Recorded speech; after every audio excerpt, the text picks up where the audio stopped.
In Dragon Ball Z Battle of Gods, audiences were introduced to the concept of the God of Destruction, who is the destructive counterpart of the God of Creation, also known as the Supreme Kai. This concept was further expanded upon throughout Dragon Ball Super, as we learned many details about it. One such detail is that unlike many other gods throughout mythology, the gods of destruction are passed on this position rather than being born into it. We saw this with Toppo in Universe 11, and we saw as Whis asked Goku and Vegeta to succeed Beerus as the next god. Although the two of them turned this down, it does raise the question of who would be the best candidate to become the next god of destruction. Is it a hero or perhaps a villain? Well, in this video, we're going to discuss that. Make sure to subscribe to this channel and enable notifications so you can see all of my content right away when it comes out. Okay guys, so like I said in the intro, we're going to be discussing who would be the best candidate for the next God of Destruction for Universe 7 after Beerus has relinquished that role, whether by his own mortality finally kicking in and his life coming to an end, or passing that role on to the next God of Destruction. So joining me today in this video, you've seen him on my videos in the past, and his name is... Hey guys, what's up? It's Josh from Dragon Ball Nation. Okay Josh, so this is certainly an interesting question that I've been thinking about for a little while, pretty much ever since the Battle of Gods movie, and then the arc in which Whis basically asked Goku and then Vegeta if they would like to become the next God of Destruction after Beerus. However, this doesn't only extend to someone like Goku or Vegeta, this could extend to really any hero or villain that we've seen that's still alive at this point in the franchise, because as we saw in the Tournament of Power, for example, we saw that Toppo,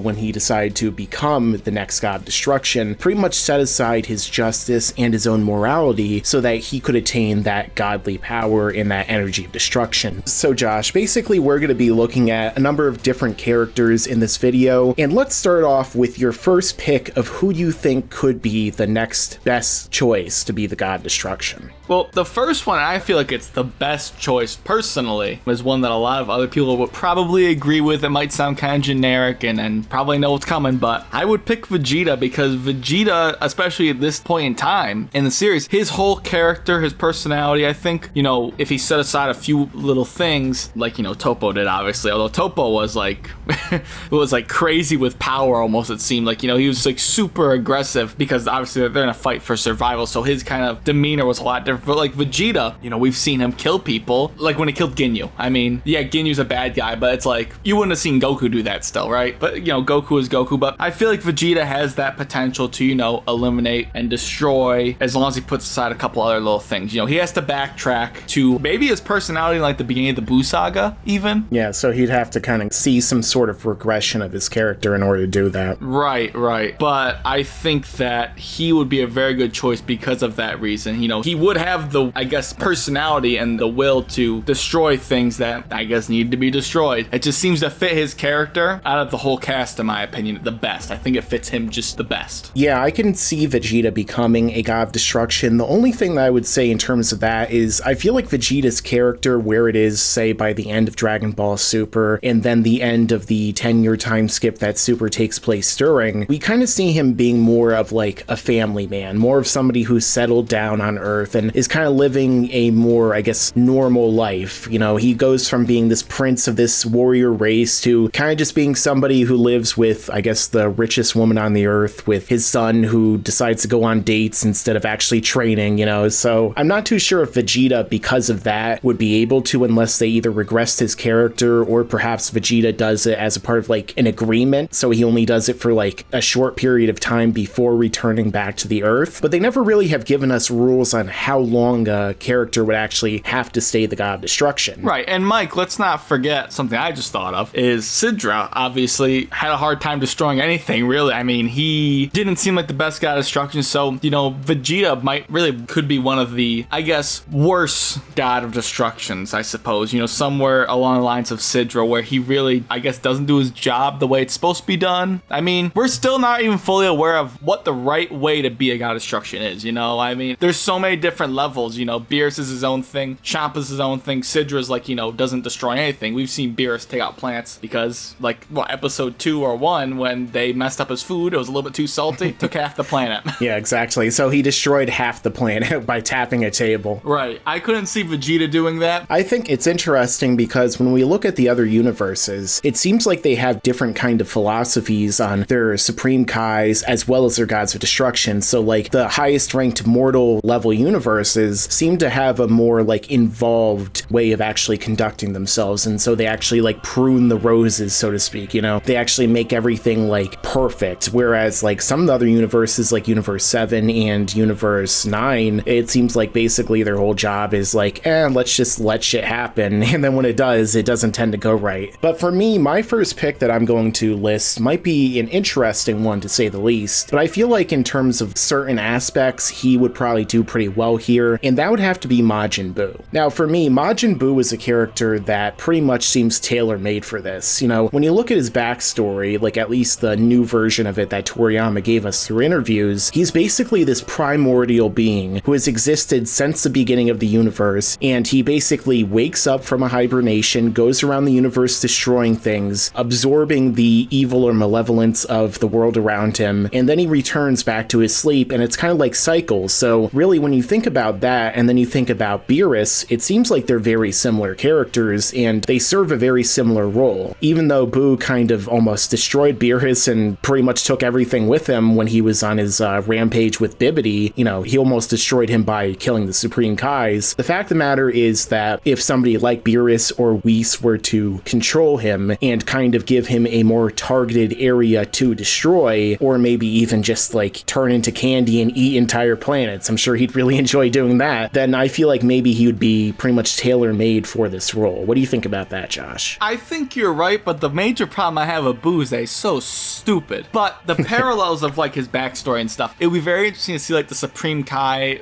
and like everyone else, you know, see him in that high position. Especially the Supreme Kai, you know, witnessing Kid Buu destroy everything, and then, you know, obviously then seeing Fat Buu and what he had turned into. That'd be very interesting for the Supreme Kai to see that kind of stuff. Yeah. But yeah, I see what you mean there, but I feel like he'd be a bad god of destruction in my opinion. Yeah, unless he's really directed. I feel like he wouldn't destroy things though because of how Mr. Satan has kind of taught him along the lines, you know what I mean? Yeah, that is definitely a good counterpoint. You know, he doesn't have anger issues anymore, really, it seems, for the most part. And it would be pretty bad too if he were to like spawn another evil Buu as the god of destruction. Like, would it inherit all of his god ki? Would it become an even more powerful and evil version of what we saw in the Buu saga? Because considering how hard it was for them back then to defeat the guy, this would be really bad if that turned out that way. But I feel like another character in this case, Josh, who might be a bad god of destruction from that perspective because of the unchecked power that he might have, but somebody at the same time who would certainly be very good at fulfilling the destruction aspect of his position would be FRIEZA. So what do you think about FRIEZA as the god of destruction, Josh? Do you think that maybe giving him that much power and that much responsibility would just be a horrible decision that would go really bad for everyone? Or do you think that maybe he would be really well suited for that role? It sounds like the worst decision, and I was actually thinking about this as we were recording because we talked a little bit about this off the air. What I was starting to think is that if he is being watched by someone like, I don't know if Beerus would have his destruction powers or not still, if he would still be more powerful than Frieza, or someone like Whis, you know, keeping him in check because, you know, they are obviously going to have an attendant with them. It could be a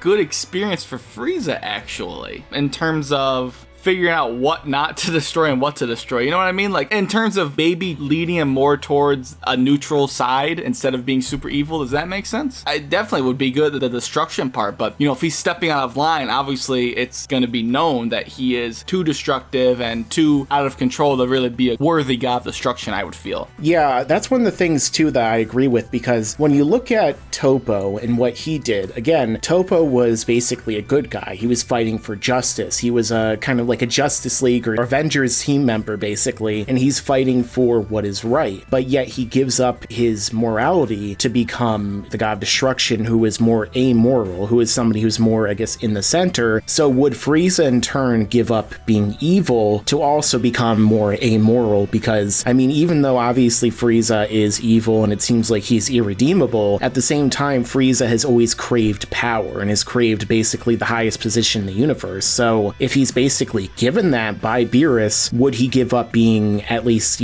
truly evil in order to attain that role? Or, would he still keep that evil mentality? That's certainly one of the big questions. Right. It's either going to be that he's going to keep his same demeanor and mentality, or he is going to, be forced, obviously, to be more of a neutral role, which I think is a very interesting way to look at it. But all in all, I still stand by the fact that I feel like Vegeta would definitely be the most suited overall for a God Destruction role from our current cast of characters. Well, let's say, Josh, in this case, that we were to go with somebody who was in the past a Dragon Ball hero or adversary, and we were to bring him back again. Who do you think, other than the characters that are still alive in the series, would be a good pick to bring back and perhaps be well suited for that role?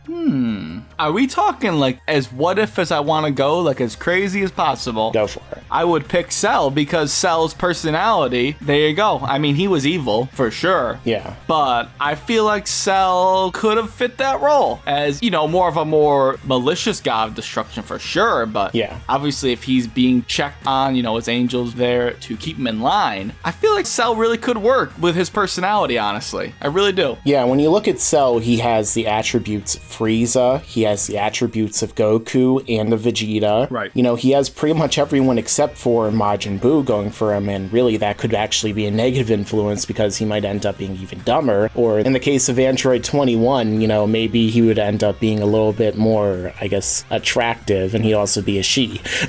But aside from that... A little more attractive, he says. Just a little. But aside from that, if we were to bring back somebody from the dead again, we're always trying to look for an excuse, I guess, to bring Cell back because, he was awesome. Oh, absolutely. I think Cell would probably be a good choice. And when you look at Cell's actual backstory too, Josh, what he develops into at the end of the Cell games, he said what he wanted to do was go around the universe and destroy planets and solar systems. Right, he needed a purpose because he already reached perfection. So yeah, I mean, if this is what you were getting to, this would give him purpose. Exactly. He would be given purpose. Right. It's like Agent Smith from the Matrix movies, which I know you don't like. Right. Let's not bring up the Matrix.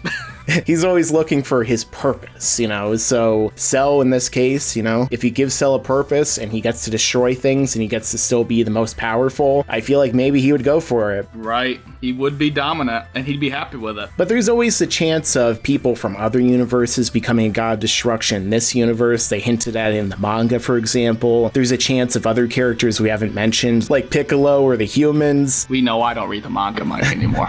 However, I think that in terms of what we've discussed so far, somebody like a Vegeta, a Majin Buu, a Frieza, or maybe even a Cell could be a good possible replacement. But this is the time for you guys to tell us down below who you think would be the perfect candidate for the next God of Destruction in Universe 7. Let us know down below. Also, make sure to check out Josh from Dragon Ball Nation in the end screen description. He'll upload something eventually. I'm sure of it. At least 99.9%. There's no set in stone time, but it will be eventually for sure.